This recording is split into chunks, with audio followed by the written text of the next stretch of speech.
Assalamualaikum warahmatullahi wabarakatuh.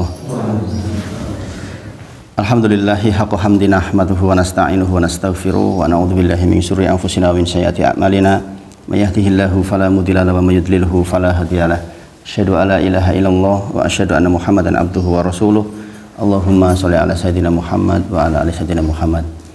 Subhanaka la ilma lana illa ma 'allamtana innaka antal alimul hakim. Rabbi shrah li sadri wa yassir li amri wahlul 'uqdatam min lisani yafqahu qawli. Amma ba'd. Kita bersyukur kepada Allah masih diberi kesempatan untuk bermajelis, mudah-mudahan menjadi majelis yang dirahmati oleh Allah Subhanahu wa taala. Salawat dan salam kita sampaikan kepada junjungan kita Nabi Agung Muhammad sallallahu alaihi wasallam. Mudah-mudahan kita mendapatkan kebaikan yang banyak insyaallah. Insyaallah pagi ini masih membahas tentang masalah niat nih, untuk melengkapi yang pertemuan sebelumnya. Sudah dicetak Mas? Masya Allah, barakallah. Nanti sekaligus latihan baca kitab gundul itu. Nanti tugasnya mengharokati. Mengharokati. Insya Allah nanti di pertemuan berikutnya. Saya ingin menyampaikan tentang masalah niat karena ini penting melengkapi yang kemarin, bahwa ketika kita mendengar hadis innamal a'malu binniyat, sesungguhnya segala sesuatu itu atau amal itu bergantung kepada niatnya, maka kita harus tahu maksud amal di situ itu apa. Maksud kata-kata a'malu itu di situ apa. Nah, disebutkan oleh para ulama bahwa maksud lafal amal-amal atau a'malu itu adalah meliputi tiga hal. Ini kadang-kadang kalau nggak dipelajari kita kadang-kadang nggak paham, yaitu meliputi amal perbuatan, berarti perbuatan kita, kemudian amal perkataan, qauli, kemudian amal pikiran. Kebanyakan kita tidak mengira bahwa pikiran itu sudah dinilai oleh Allah, dicatat oleh Allah. Jadi ini bagian penting. Orang yang paham ini setidaknya dia akan efektif waktunya. Dia nggak sempet mikirin yang buruk-buruk, maksudnya segala curahan pikirannya itu bagaimana agar ibadahnya menjadi lebih baik, agama ini menjadi lebih baik, kehidupan menjadi lebih baik. Nggak sempet lah pikir sing ora-ora. Karena sekali lagi innamal a'malu binniyat, amal di situ meliputi perbuatan, perkataan dan pikiran. Nah, ini perlu dicatat nih, karena saya yakin kalau yang nggak belajar yang seperti ini bisa jadi nggak paham. Adakah dalilnya bahwa pikiran itu dinilai oleh Allah? Ada. Dalam surah Al-Mudaththir ayat ke 18 sampai 26. Surah Al-Mudaththir 18 sampai ke 26. Itu bercerita tentang kisahnya Al-Walid bin Al-Mughirah. Al-Walid bin Al-Mughirah. Nanti jangan bisa baca ayatnya dari 18 sampai 26. Yang intinya adalah Al-Walid bin Al-Mughirah itu mencurahkan pikirannya untuk mengolok-olok Al-Quran. Ini yang diolok-olok apa? Yang diolok-olok Al-Quran. Bagaimana beliau laknatullah alaih itu meletakkan pikirannya dalam rangka untuk mengolok-olok Al-Quran. Innahu faqara faqaddar. Jadi sesungguhnya dia telah memikirkan dan menetapkan. Fakutila kaifa qaddar. Jadi kalau kita lanjutkan ayatnya sampai ayat 26, itu isinya dia itu menetapkan, memikirkan, kemudian menetapkan bahwa Al-Quran itu hanyalah dongeng dari atau perkataan manusia saja sesungguhnya, bukan kalamullah. Maka kemudian Allah tutup dengan di ayat 26-nya itu aku akan memasukkannya ke dalam neraka Saqar. Jadi berhati-hati, persoalan pikiran ini juga masuk dalam kategori innamal a'malu binniyat. Amal di situ termasuk diantaranya adalah pikiran. Kalau begitu, kalau pikiran buruk kemudian diberi dosa oleh Allah, diberi balasan neraka Saqar bahkan, maka sebaliknya pikiran baik berarti juga mendapatkan pahala. Jadi konsekuensi bahwa yang buruk mendapatkan siksa, maka pikiran yang baik mendapatkan pahala. Dan ini juga banyak ayat di dalam Al-Quran, diantaranya adalah surah Ali Imran 190 sampai 191. Hafal mboten? Ini yang banyak dihafal oleh kaum muslimin nggih. Inna fi khalqis samawati wal ardi wa ikhtilafil laili wan nahari la ayatin li ulil albab. Kan gitu. Gitu. Bahwa sesungguhnya dalam penciptaan langit dan bumi, pergantian siang dan malam itu ada tanda-tanda kebesaran Allah. Ada tanda-tanda kebesaran Allah. Bagi siapa? Li ulil albab. Bagi orang-orang yang memikirkannya. Kemudian lanjutannya, alladzina yadhkurunallaha qiyaman wa qu'udan wa 'ala junubihim wa yatafakkarun, dan seterusnya. Yaitu orang-orang yang mengingat Allah baik di dalam kondisi duduk, dalam kondisi berdiri, dalam kondisi berbaring. Dia memikirkan bahwa sesungguhnya penciptaan segala sesuatu ini enggak ada yang sia-sia. Itu kan baru batasan apa? Memikirkan. Dan Allah puji orang yang memikirkan hal demikian. Maka sekali lagi, dengan kita tahu hal ini, bahkan kita meniatkan itu tentang amal itu sampai level pikiran kita itu benar-benar memikirkan hanya untuk apa yang Allah ciptakan, kebesaran Allah, keagungan Allah. Enggak sempet, pokoknya orang udah belajar itu enggak sempet mikir yang buruk walaupun hanya sesaat. Beneran Bapak-bapak sedoyo. Kalau kita sudah mengetahui hal seperti ini, kan nggak ada ruang tuh buru-buru kita mikirin yang nggak perlu. Maka kalau kita baca lebih jauh tentang penduduk sorga, Bapak sedoyo, ada 4 level kan, 4 level orang penduduk sorga. Di antaranya ada level yang keempat, level yang sangat-sangat luar biasa nih. Karena apa? Bayangkan orang ini sifatnya dia melaksanakan yang sunnah, melaksanakan yang wajib. Saya lagi, orang ini melaksanakan yang wajib juga melaksanakan yang sunnah. Dia nggak hanya sholat fardu tapi juga sholat sunnah. Kemudian meninggalkan yang haram, meninggalkan yang makruh. Ini orang paling hebat. Bayangkan. Saya lagi, sifatnya melaksanakan yang wajib, melaksanakan yang sunnah, meninggalkan yang haram, meninggalkan pula yang makruh. Ada orang yang hanya melaksanakan yang wajib-wajib saja, sholat sunnah ya orang lah, yang penting wajib. Ini juga masuk surga ini. Ini bahkan masih level ketiga. Ada yang melaksanakan yang wajib saja, sunnahnya yuk kadang-kadang kadang-kadang orang. Ada orang yang meninggalkan yang haram tapi sing makruh orang. Makruh ora apa-apa. Ora apa-apa lah. Nanti dengan turunkan yang makruh-makruh, contohnya apa kan? Nanti kan orang penduduk surga yang levelnya paling baik itu yang memenuhi empat ciri ini. Itu disebutkan di dalam Al-Quran juga. Nanti insya Allah kalau kita belajar kitab tauhid akan paham yang seperti itu. Maka seseorang yang sudah memahami hal ini, persoalan niat pun ingat-ingatlah amal di situ, innamal a'malu binniyat, meliputi perbuatan, perkataan dan pikiran. Dua dalil itu bisa menjadi panduan buat kita nanti untuk mengembangkan di dalam Al-Quran tentang ayat yang sejenis, karena ayat seperti ini sesungguhnya banyak. Penulis juga mengatakan, lihatlah bagaimana Allah Subhanahu wa ta'ala memuji orang-orang yang menggunakan pikiran mereka untuk merenungkan kebesaran Allah. Allah memuji orang-orang yang meletakkan pikirannya untuk mengetahui tentang kebesaran-kebesaran Allah. Sekali lagi, oleh karena itu hendaknya seseorang tidak membuang-buang waktunya dan hendaknya berpikir dengan pikiran yang baik. Bagus nggak nih kalimatnya? Oleh karena itu hendaknya seseorang jangan buang-buang waktu. Berarti gini Bapak-bapak sedoyo. Kata-kata ini para ulama kalau mengatakan kan sesuatu pasti ada sayapnya ya. Kalimatnya punya sayap nih. Tidak membuang-buang waktunya dan hendaknya berpikir dengan pikiran yang baik.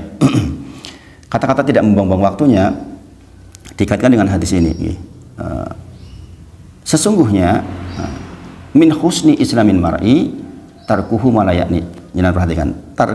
Min husni islamin mar'i, di antara keelokan, keindahan Islam seseorang, tarkuhu malayakni, dia meninggalkan yang bukan menjadi urusannya. Kita tuh nggak mungkin Bapak Sedoyo mengetahui seluruhnya, tuh nggak mungkin. Memang kita harus fokus dalam beberapa hal, seperti Pak Sumarsono yang kerja di Amikom misalnya, bidang di Amikom seperti itu, mahasiswa yang prodi itu, maka dia fokusnya ya di situ. Manusia itu fokusnya berpikir baik, berarti segala sesuatu yang berpotensi membuang-buang waktu itu dihapus. Bapak-bapak, ini penting banget zaman sekarang ini, kalimat ini penting banget ini. Bayangkan sekarang medsos itu kan luar biasa, mau Twitter, mau YouTube, kalau kita buka YouTube saja, la ilaha illallah, short video itu kita akan klik lagi, nggak ada habis-habisnya loh itu. Bayangkan, padahal dikatakan oleh Rasulullah, min husni islamin mar'i, di antara keelokan keindahan seseorang adalah, Islam seseorang adalah tarkuhu malayani, dia nggak ikut-ikutan yang bukan urusannya. Ngapain coba kita ngelihat video macam-macam itu, jelas bukan urusan kita. Sementara kita lupa menghafal ayat Al-Quran, bayangin, memahami ayat Al-Quran. Adakah di sini yang sudah selesai tafsir Al-Quran seluruhnya dari Al-Fatihah sampai Anas? Pernah nggak? Baca aja belum paham, baca tafsir Ibnu Katsir dari awal sampai akhir, ada nggak? Bayangkan bapak-bapak itu, yang itu saja yang fardu buat kita, ya, untuk kita ketahui, karena berilmu itu fardu buat kita saja belum terlaksana, kok sempat-sempatnya kita buang waktu yang lain. Makanya saya bapak-bapak itu, saya sering katakan, sejak saya belajar di Mahat dulu, saya katakan, andai ada orang jual waktu, saya beli. Saking butuhnya dengan waktu. Bayangkan kita tuh butuh banget waktu, gitu. Makanya dikatakan apa? Jangan membuang-buang waktu, dan hendaknya ia berpikir dengan pikiran yang produktif terus, gitu, produktif terus. Barusan meninggal Koh Stephen G. rahimahullah ta'ala, semoga Allah merahmatinya. Ada kalimat yang sangat bagus dari beliau. Orang Cina kan terkenal pekerja keras, gitu. Ketika dia sudah masuk Islam dikatakan bagaimana? Kok jenengan hidupnya santai, gitu. Maka dia mengatakan, ini bisa kita ambil sebagai pelajaran. Beliau sudah meninggal, kita berharap juga mendapatkan husnul khotimah, gitu. Insya Allah malam Jumat juga, Masya Allah. Beliau mengatakan, tujuan hidup kita itu untuk apa? Kan untuk beribadah. Maka saya katakan, setiap kegiatan-kegiatan selain sholat, gitu, itu sebenarnya ada tambahan saja. Pokok yang menjadi kegiatan saya adalah beribadah kepada Allah, yang diantaranya adalah sholat. Maka sebenarnya saya hanya mengisi waktu antara sholat saja, gitu. Jadi santai, mengisi waktu antara sholat saja, gitu. Jadi dia hanya menunggu satu sholat ke sholat lain, satu sholat ke sholat lain. Berarti kan dia memikirkan positif terus tuh. Sementara banyak orang yang bahkan karena kesibukan dunianya, kita tuh nggak punya persiapan sholat yang bagus, gitu. Adakah kita seperempat jam sebelum sholat kita sudah siap? Mungkin kalau yang di kantor menyesuaikan dengan kondisi kantor. Bagi yang ronggar waktunya, adakah kita benar-benar menyiapkan? Sementara yang ini aja, yang apa namanya, mu'alaf dunia saja, bagaimana meletakkan, memandang, memikirkan tentang ibadahnya itu sedemikian rupa, dan berakhir dengan kebaikan. Kan kita tahu, kita bisa menilai orang baik dan buruk kan setelah meninggal, ya kan. Makanya dulu ada orang memberi nama Qaddafi itu. Ternyata meninggalnya begitu, kan, mengerikan gitu. Jadi di antara fikih memberi nama anak kita itu, jangan memberi nama kepada tokoh yang masih hidup, itu nggak boleh, gitu. Memberikan nama pada tokoh yang sudah meninggal, yang sudah jelas kebaikannya, gitu. Maka itu buah dari pikiran yang terus-menerus baik, maka akan berakhir baik. Maka sekali lagi, innamal a'malu binniyat, sekali lagi amal di situ diantara juga adalah buah pikiran kita dan perbuatan serta perkataan. Nah, contoh yang perkataan atau perbuatan, contoh yang perbuatan. Ini saya ngambil contoh-contoh sedikit-sedikit biar bisa jenengan kembangkan, gitu. Belajar dengan saya harus banyak mengembangkan, gitu, banyak berpikir, insya Allah. Contohnya Rasulullah bersabda, gitu, la tahkironna minal ma'rufi syai'an, suatu kebaikan walaupun kencing sedikit, jangan kau menganggap atau meremehkan suatu al-ma'rufi syai'an, sebuah kebaikan walaupun sedikit, ingat-ingat ini. Jadi ketika kita memahami ini, jangan kita meremehkan sebuah kebaikan walaupun kecil. Maksudnya gini, contoh, meninggalkan YouTube yang nggak penting itu kan kebaikan. Jangan dianggap remeh itu. Kalau itu bertumpuk itu jadi waktu yang banyak loh. Dan saya pun pernah mengalami itu. Saya maksudnya marah pada diri sendiri gara-gara apa? Kejebak itu. Video-video pendek itu kadang-kadang pas habis nonton apa gitu. Jangan nonton ilmu, tahu-tahu kan di bawahnya ada ini, kita klik gitu. Klik lagi. Wah, tahu-tahu hilang 10 menit. Tahu-tahu hilang 15 menit. Mengerikan sekali. Dan zaman sekarang fitnah ini sungguh luar biasa Bapak-bapak sedoyo. Ini fitnah yang menguras hampir seluruh kegiatan manusia sekarang yang melupakan dari Allah. Dia nggak zikir pagi, dia nggak zikir banyak, zikir pagi, zikir petang aja belum sempat kayak gitu loh. Zikir pagi, zikir petang yang Rasulullah tiap hari lakukan saja belum kita lakukan, sempatnya kayak gini nih, coba. Mengerikan sekali zaman sekarang itu. Benar-benar fitnahnya luar biasa. Kemudian walau antalko, kata Rasulullah, akhoka biwajhil tolki, walaupun hanya sekedar wajah yang baik, wajah bersenyum kepada saudara kita. Senyum kan buatan abot, kan? Kadang-kadang kita meremehkan, foto senyum, ya kan? Kita sudah tahu ilmu nih diantara hak muslim atas muslim yang lain, misalnya salam, ya. Wa idza laqitahu fasalim alaihi. Jika kita bertemu dengan kaum muslimin yang lain, maka kita memberikan salam.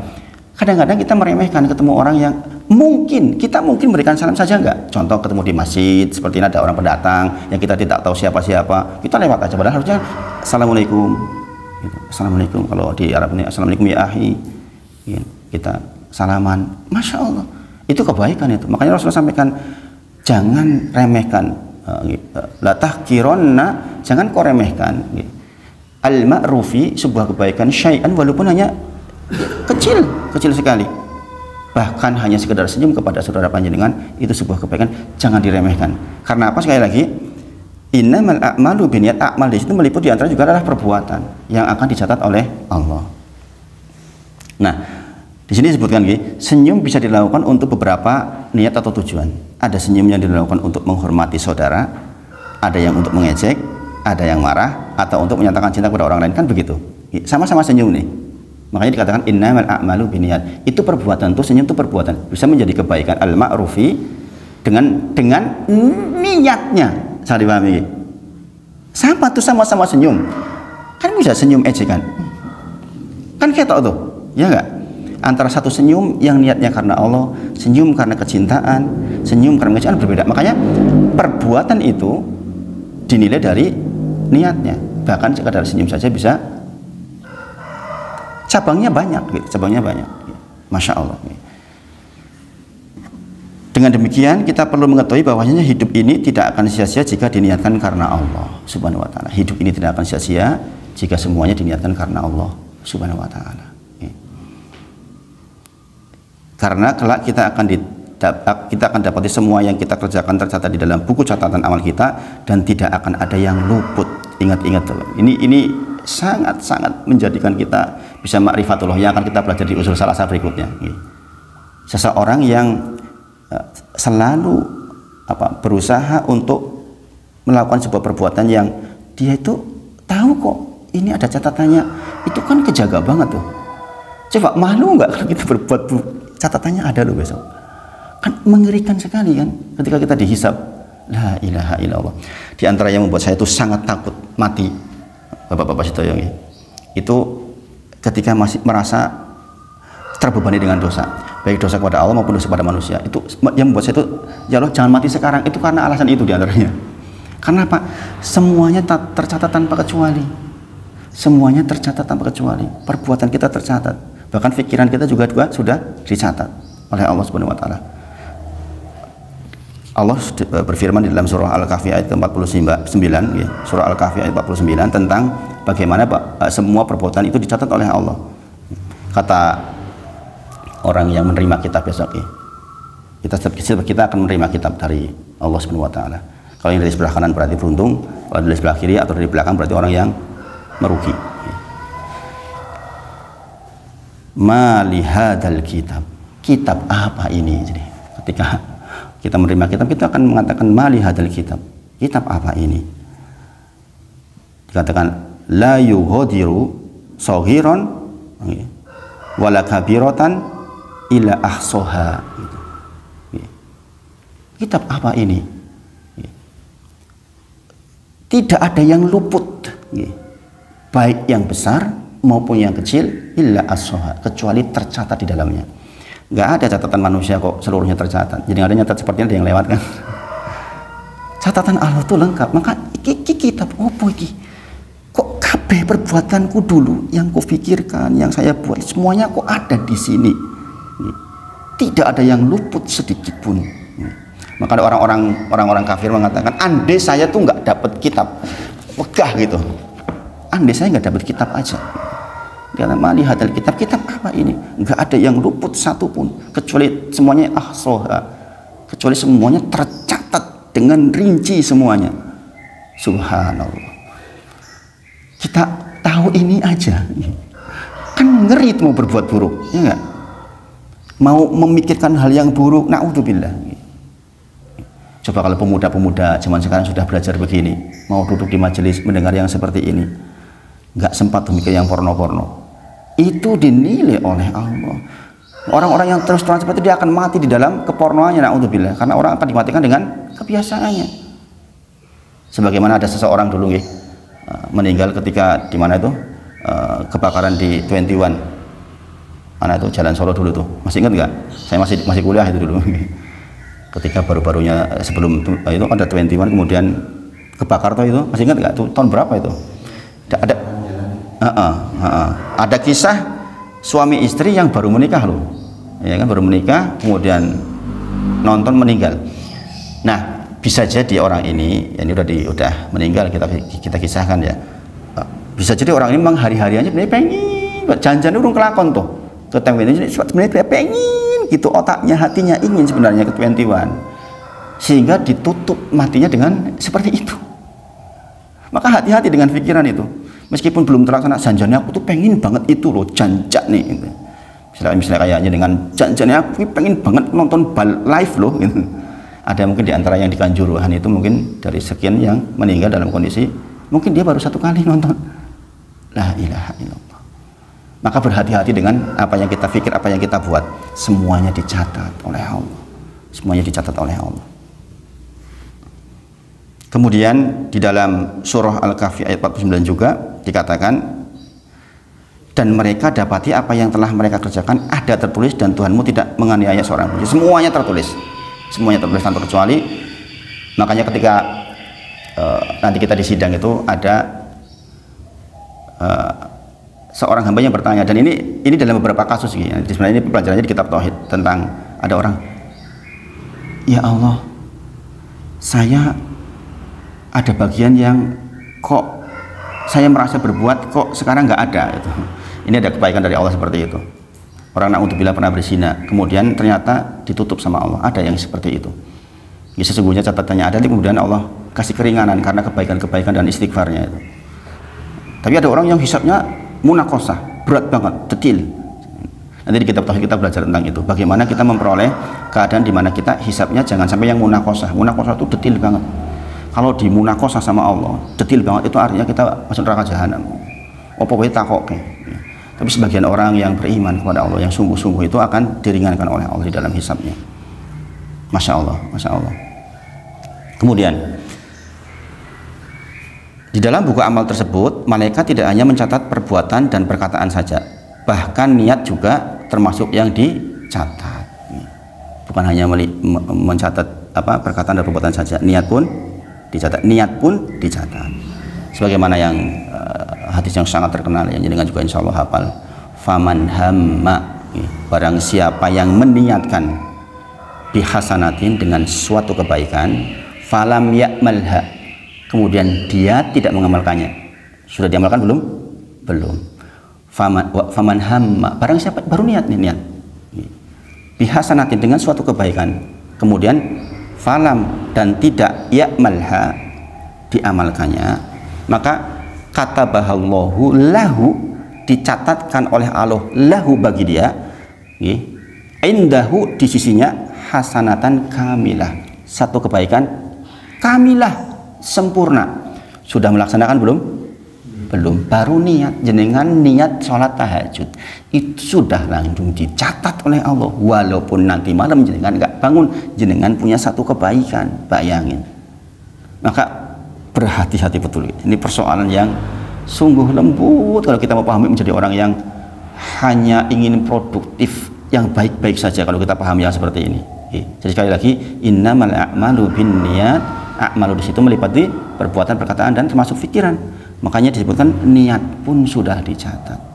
Untungnya niat elek ki ra dicatat. Bayangin bagaimana Allah kebaikannya kepada kita. Jangan mau niat berbuat buruk kemudian falam yakmalha kemudian nggak jadi dilaksanakan tuh nggak dapat catatan. Tapi kalau kebaikan dicatat oleh Allah, kamilah sempurna catatannya, masya Allah, masya Allah. Jadi sekali lagi ini terkait dengan innamal a'malu binniyat, sesungguhnya seluruh amal itu tergantung kepada niatnya. Maka ini menunjukkan bahwasanya satu jenis amalan bisa digunakan untuk berbagai macam niat. Satu jenis amalan bisa untuk berbagai macam niat.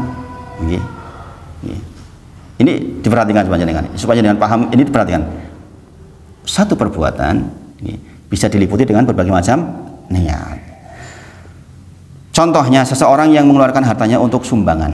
Contohnya seseorang mengeluarkan harta untuk sumbangan. Maka sumbangan ini bisa diniatkan karena Allah, karena ria, karena ingin dipuji, dan berbagai macam niatannya di waktu yang bersamaan.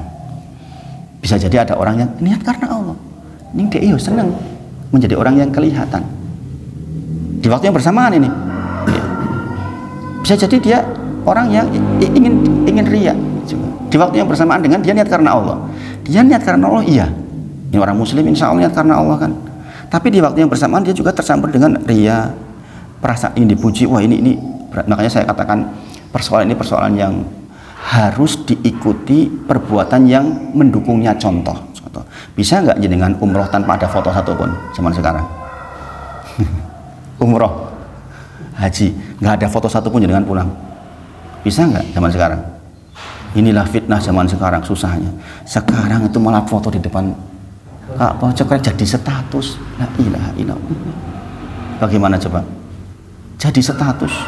Bahkan siapa yang mau ikut tak doakan si fulan mumpung saya di depan Ka'bah. Doa kayak gitu nggak bakal maju. Kenapa? Doa kok diberitahukan kepada yang mau didoain? Susah. Maka zaman sekarang itu fitnahnya tuh luar biasa. Maka sekali lagi dia bisa jadi umroh karena Allah, tapi di waktu yang bersamaan dia ingin kelihatan. Makanya kalau orang zaman sekarang kok umroh haji tanpa ada foto, itu sudah meniru para salafus soleh. Kita tahu sebuah kisah orang para salafus soleh itu dulu saking inginnya amalnya nggak ketahuan orang, itu rela kehilangan seluruh hartanya.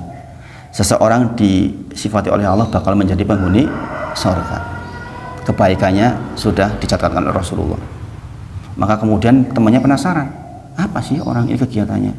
Di dalam sebuah peperangan, zaman dahulu peperangan tuh hanya pakai sentir, gitu. Kalau sentir tahu nggih, penerangannya cuma pakai sentir lah. Bahasa saya silat itu sentir. Tahu sentir nggak? Nah, itu lampu minyak, ya lampu minyak. Matiin semua lampu minyaknya. Kemudian orang ini tuh mengendap-endap. Nah, temannya yang penasaran ini mengikuti.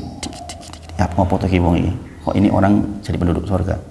Ternyata di tengah malam dia berdiri berjam-jam dari mulai, ya kalau zaman sekarang mungkin sekitar jam 12-an lah, sampai menjelang subuh itu dia sholat nggak putus-putus. Di dalam sholatnya sampai terisak-isak menangis. Makanya kemudian ketika dinyalakan sentirnya itu oleh temannya, dia kaget, kan dia basah seluruhnya nih, jenggotnya basah karena air mata. Maka kemudian dia mengatakan apa? Dari tadi kau ngintip saya, tolong, apapun yang kau minta atas hartaku, seluruhnya enggak apa. Jangan kau beritahukan tentang amalku ini kepada orang lain. Sampai segitunya supaya jaga niat agar tetap karena Allah. Bayangin, zaman sekarang ke sana, krek, gratis dibagi-bagikan. La ilaha illallah. Ini kalau kita bisa begini nih, masya Allah. Di zaman yang seperti sekarang itu jadi wali kita. Jadi wali itu sebenarnya nggak sulit. Wali itu bukan harus terbang di atas udara, berjalan di atas air. Kata Imam Syafi'i rahimahullah ta'ala mengatakan, jangan kau ukur wali itu dengan demikian, ukurlah dengan ketaatan dia kepada Allah. Bagaimana syariat dijalankan. Kalau kita bisa melakukan itu, jadi wali zaman sekarang kita. Zaman saya kok umroh orang sono fotonya satu pun wali itu kita, masya Allah. Karena godaannya luar biasa untuk kenang-kenangan lah, untuk ini. Padahal nanti kita akan tahu tentang bab niat. Ada niat di awal, niat di tengah, dan niat di akhir. niat di tengah, niat di awal, dan niat di akhir. Ada orang yang niat di awal betul, sholat Allahu Akbar, udah bener tuh Pak Sumarsono. Tiba-tiba rektornya Amikom kedengeran, jangan apal suaranya misalnya di belakang ikut makmum, saat turun makmum ngomong-ngomong diet sama karyawannya misalnya, iki ono rektor kue Simone, alhamdulillahirabbil alamin. Wah, api-api kayak. Iya, itu niatnya awal udah bener tuh. Karena ada godaan di tengah, tiba-tiba kita ingin dipuji. Ini wajar manusia. Saya pun ngalami. Saya pernah ngimami, di belakang saya dosen pembimbing saya itu. Itu manusiawi, ada perasaan ingin dinilai baik oleh manusia. Itu niat di tengah berubah. Ada niat yang di akhir berubah. Niat awal betul umroh, udah bener itu umroh. Di sana nggak foto-foto. Pulang ketemu orang. Wis umroh ping piro? Aku umroh ping 5 loh. Itu kisah 3 tahun yang lalu diceritakan lagi. Makanya Bapak-bapak setuju, menjaga niat itu bukan persoalan yang mudah. Menjaga niat itu persoalan yang benar-benar kita tuh harus punya effort. Tidaklah saya mengobati penyakit di dalam diri ini lebih berat dibandingkan berbolak-baliknya niat. Maka Rasulullah berdoa, apa doanya? Ya muqallibal qulub, tsabit qalbi ala dinik. Agar kita terus dijaga niatnya oleh Allah Subhanahu wa taala. Kemudian kata-kata wa innama likulli imri'im ma nawa. Wa innama likulli imri'im ma nawa. Seseorang akan diberi ganjaran oleh Allah sesuai dengan kadar niatnya. Berarti tadi niatnya yang tadi nih, nyumbang. Orang akan diberi pahala sesuai dengan kadar niatnya. Niat karena Allahnya tuh dominan nggak tuh? Sekali lagi, manusiawi kadang-kadang orang itu ada unsur itu, rianya, dipujinya dan sebagainya. Nyumbang pengen ketok bahwa saya tuh dermawan gitu. Naudzubillah. Tapi adakah di antara niat itu yang kemudian dominannya karena Allah? Saya sungguh-sungguh bener-bener ya Allah karena Allah gitu. Kalau itu dominan, maka seseorang akan diberi dengan kadarnya. Kadarnya karena Allahnya misalnya 70%, rianya 5%, yang 5% nggak dikasih. Karena yang diberi oleh Allah pahala itu yang karena Allah saja gitu. Jadi wa innama likulli imri'im ma nawa, orang akan mendapatkan sesuai dengan kadarnya itu gitu. Maka berhati-hati dengan menyempurnakan persoalan niat. Contohnya adalah ada orang yang berjihad di jalan Allah Subhanahu wa taala, ada yang niatnya murni karena Allah dan ada juga yang niatnya untuk mendapatkan ghanimah. Di zaman dulu ghanimah itu besar gitu. Jadi ada yang mau ikut Rasulullah berperang karena nanti kan saya dapat ghanimah. Ada yang seperti itu, dan di zaman sekarang pun tentu saja ada orang-orang yang melaksanakan ibadah, melakukan sebuah kegiatan masjid karena ingin mendapatkan ghanimah, ingin mendapatkan sesuatu, ingin mendapatkan dunianya. Makanya meletakkan niat karena Allah total itu penting banget. Bahwa kita membutuhkan dunia, iya, tetapi meletakkan niat karena Allah total itu penting banget. Seseorang yang mengejar dunianya, dia akan capek.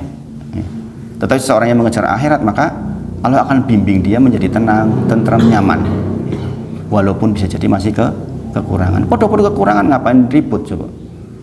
Podo-podo kekurangan, satunya tenang, satunya ketipikan yus nggak mempengaruhi kepada penghasilannya. Ada orang yang bekerja 24 jam, ada yang bekerja dengan 3 jam, sama-sama, tetapi bisa jadi yang 3 jam bisa lebih barokah, lebih barokah. Contoh lainnya adalah ada orang yang menuntut ilmu seperti kita sekarang ini, ada yang niatnya agar bisa berdakwah dan ada yang juga niatnya untuk disanjung oleh banyak orang. Adakah yang seperti itu? Ada orang yang pinter, para sahabat itu berdebat kesana kemari, mendebat orang, itu kan parah banget nih.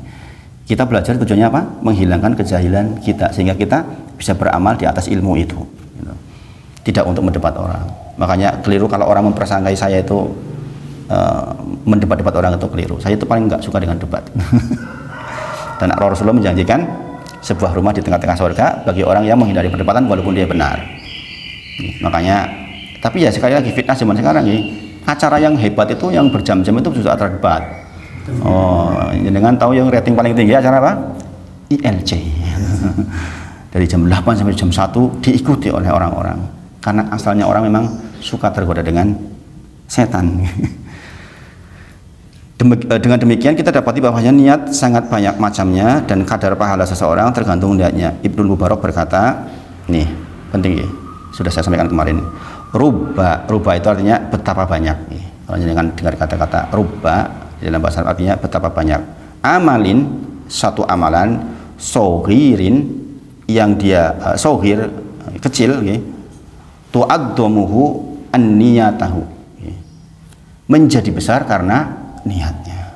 Perbuatan kecil menjadi besar karena niatnya. Sebaliknya, warubba, dan banyak sekali amalin, amal-amal kabirin yang besar, tusohiruhu an-niyatahu, menjadi kecil karena niatnya. Jadi ada amalan yang sesungguhnya dia besar tapi menjadi kecil karena kekeliruan di dalam niat. Dari sini kita dapat mengetahui bahwa niat itu sangat berpengaruh terhadap sebuah amal. Nabi Muhammad SAW bersabda, ini penting, jadi kalau bisa mengamalkan ini hebat. Ini moral sepuh saya mengamalkan ini. Saya saja kadang-kadang masih takut.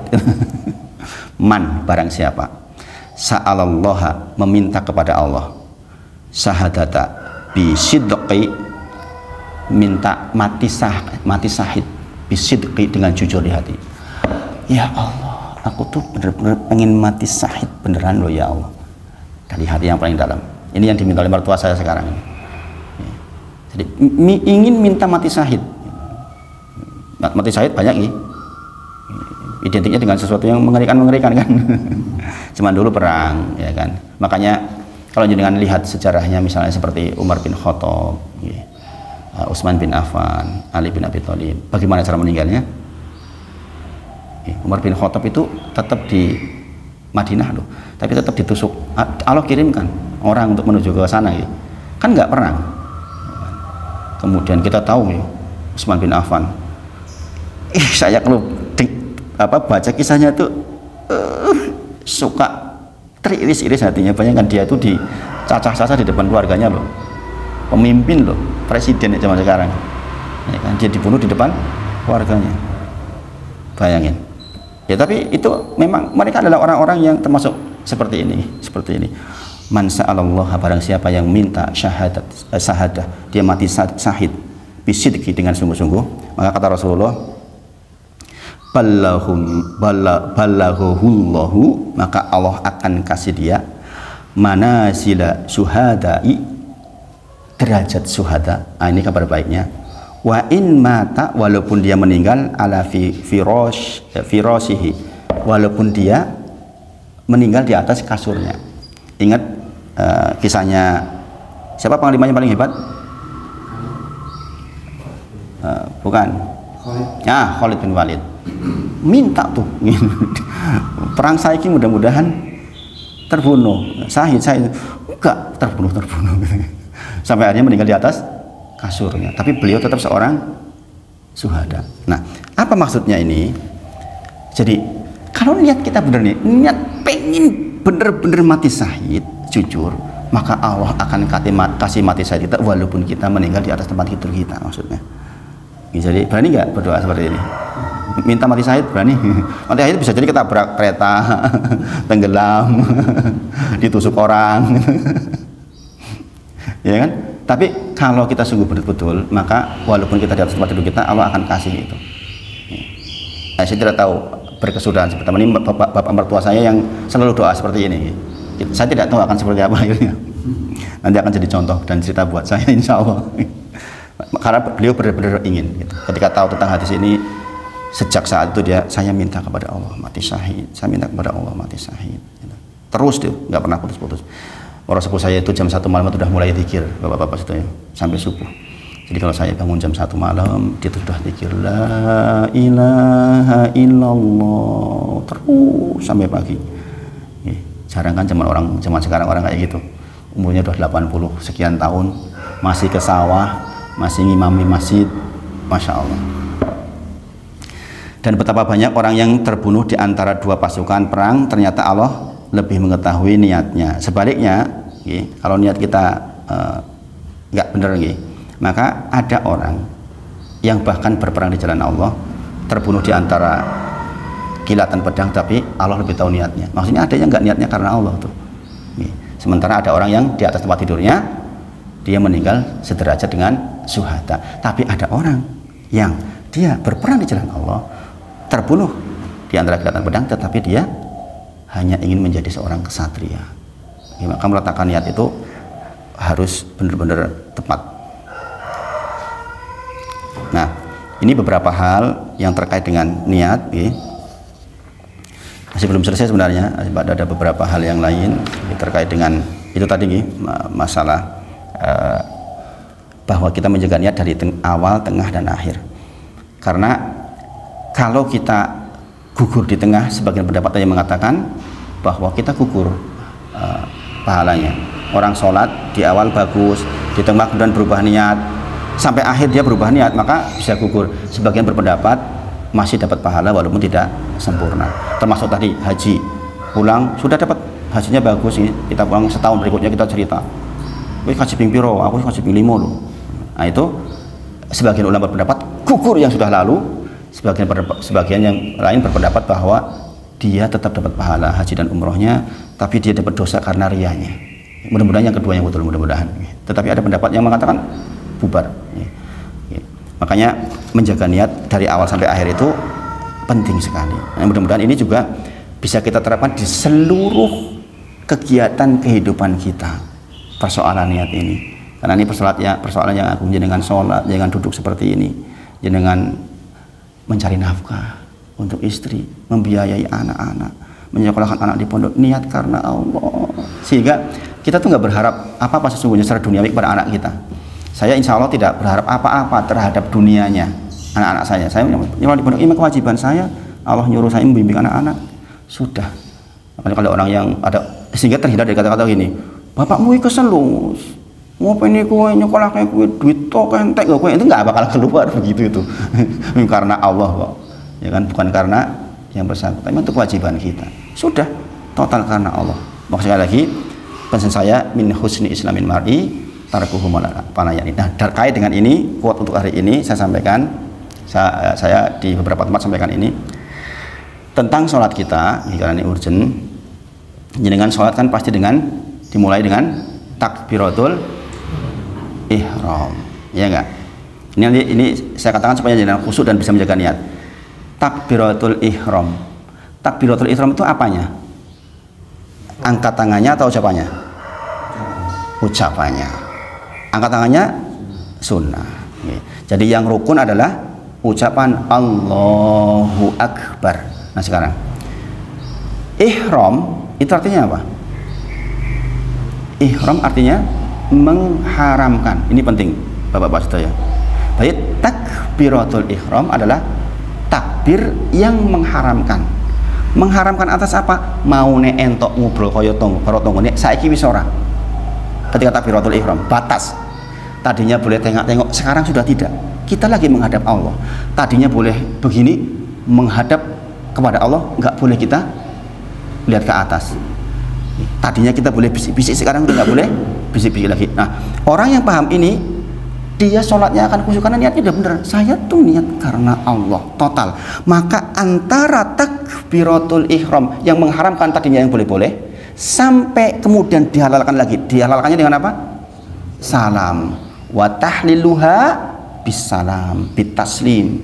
Kemudian dihalalkan kembali, kita boleh ngomong lagi, boleh mikir yang aneh-aneh lagi, boleh ini, boleh itu, boleh ini, boleh itu, boleh mikir kerjaan setelah salam. Orang yang paham ini kan akan begini, loh, wong sidik kok antara takbiratul ihram sampai salam kan sidik, kok yoyone kita tuh masih sempet-sempetnya mikir ke yang lain, nggak konsentrasi, nggak khusyuk, kan aneh. 24 jam diambil berapa tuh? Ya nggak?